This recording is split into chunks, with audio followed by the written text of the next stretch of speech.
And Israel's battles with Hamas, Hezbollah, and Iran now are all simultaneously playing out with the U.S. election, and the results could change how America involves itself in the Middle East. Retired General William Enyart is here with us right now. I want to speak to you about the military side of things, but I mean, clearly you've served in the U.S. House of Representatives for the state of Illinois.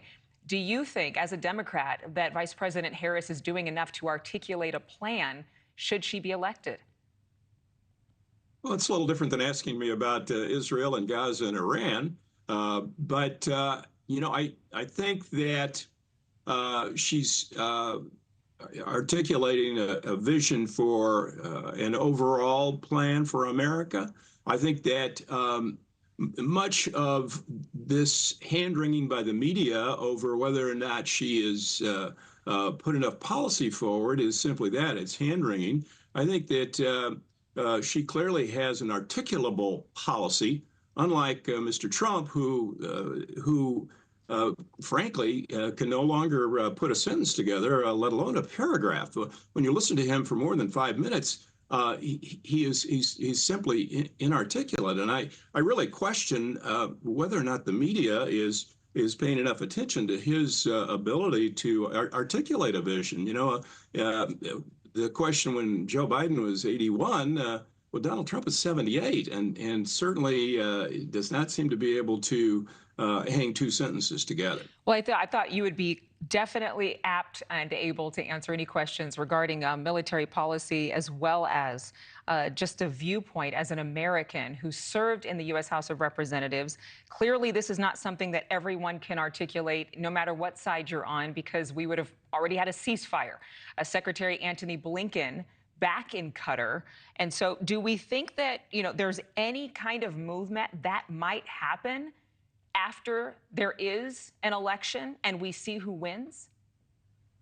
Well, I think the fact that the chief of Mossad is now in Qatar negotiating is a very positive sign. You don't send the head of Mossad to negotiate unless you're serious about it and are prepared to either present a plan or listen to a plan. Netanyahu is really starting to get boxed into a corner, I believe, between the pressure that's being applied both from the U.S. and certainly from other nations around the world. The level of casualties in the humanitarian crisis in Gaza has reached a really dire straits. Now, Hamas's demand for a permanent ceasefire is a bit of a conundrum in that there was a ceasefire in effect on October 7th of last year when they attacked.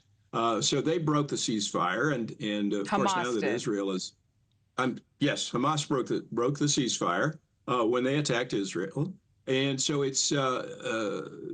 But I think Israel is certainly punished Gaza more than enough, and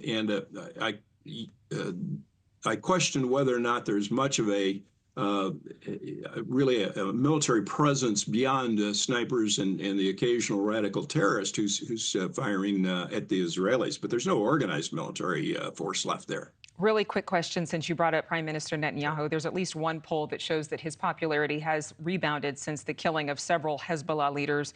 That poll was done by Israel's Channel 12 about a month ago, but also within, rather than not a month ago, but within several weeks.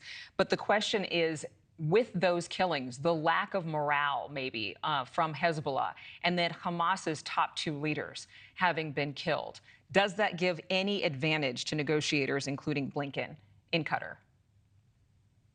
Well, first of all, polls are simply snapshots in time. They go up, they go down, and it's a very transient effect, if any.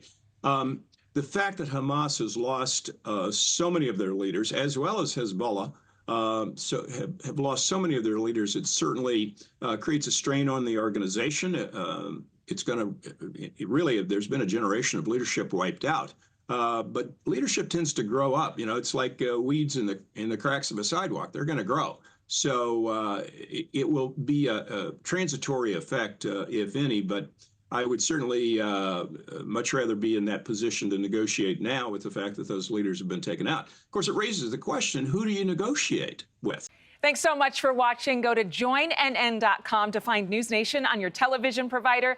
And don't forget to click the red subscribe button below to get more of News Nation's fact-driven, unbiased coverage.